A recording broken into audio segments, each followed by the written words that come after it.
alamsadona December kalo kletan woro samba fla aleni mugwan kele ambalma o bisimila amala chuka dun kebaru keneka bi kibara munu mambulo kada kuloka ore fransika uluka jamana nyemo Emmanuel Macron ayirala ka foko okumbe mali jamana kan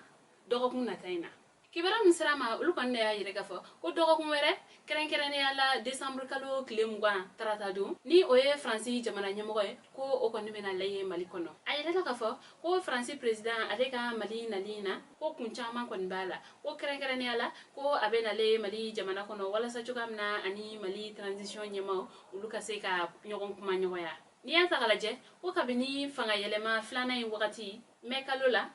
furugu do be mali transition nyama aleni fransi kauga jamana nyamoko o feneni nyogonche ko fransi jamana nyamoko ale koni manase mali kono yanno ko ani mali transition nyama ko ulu koni mena kuma keren yala kala fili ulu watika aleni fransi ni mali ga de menyoya kata jatike wale utabaw ulu keleli umun konnala aleni fene Wagner oga nalila mali kono ko nunu kon ka nyogoye mo kon mena talken nunila kawla dunia kafo ko laban kwanna ko fransi kele bolo ko okoni bora mali dugu jamana ni o laban okoni kera Tombouctou ka ke ni tratate mele o kera gasoro fransi kele bolo okunye kidal bla ni ka tesali fenebla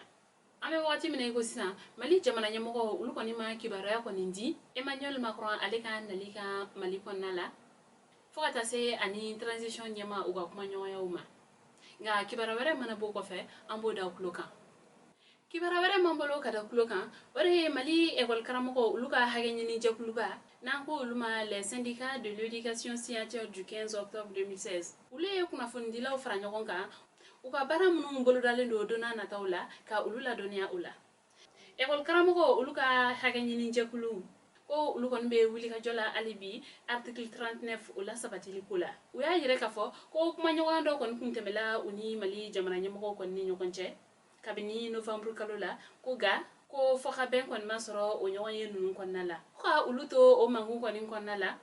ko mali ministre mbeni o ka baranya shilendo kalanko o sabatilima ko kone lettre do sebe ni ulu kon yo o ye bololo sanfe ni o sebe kon me ulu la kar ko sebe ko o kon kera sababu ka ulu jo u yerela ko wa ulu kon ya famia fene ka foko mali jamana nyemo ko kon sebete article 39 o la batolier ka jo dabla fo article 39 ka la batu ko sabla ko sharia sebe nedu ko o temele refane ko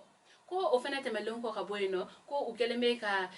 barabla chaman ko nimbuluda ko o barabla nun kon ko fe ko ubena tama doke ko wa ko tama ko fe tuguni ko ubena kla tuguni ni ka kla ka barabla ko nike ko ubena kuma nyoya ko ni teme uni école de mansa uni nyogonche CGS aleni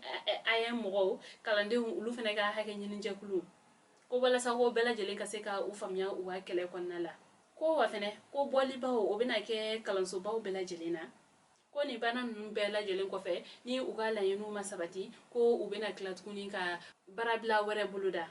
ni hage nyini jekulu nyama nun ko ni anyini école karamo ko bela jelen fe ko bela jelen ko ni ka franyo ka mali fantan nani bela jele ka kekele wala sa ugala yini nun ubiseka sabati choka yamna barabara mambulo ka da kuluka ode menaka feregela do aka butiki dala majugu fla ulukoni ni nche faka katani uyere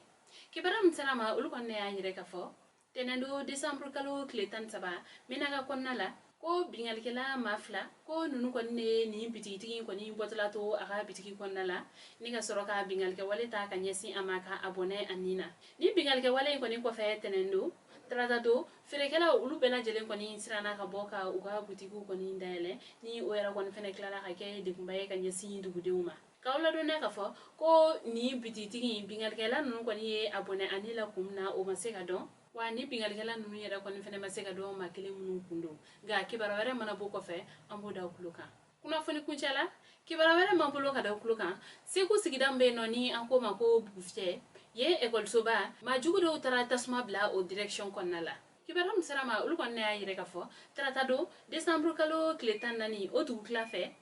seku bufte ye école soba mbe no ni anko mako groupe scolaire bada soni kura ko ma jugudo ulu kon tara ka essence kon ke ni direction konnala ni ga soroka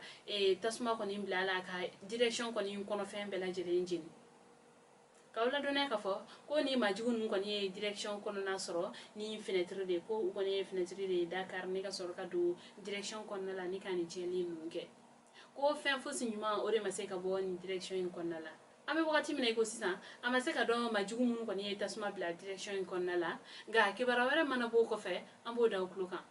ambalmo ni ko ye o bidon kibaro e kada ukluka ani che aka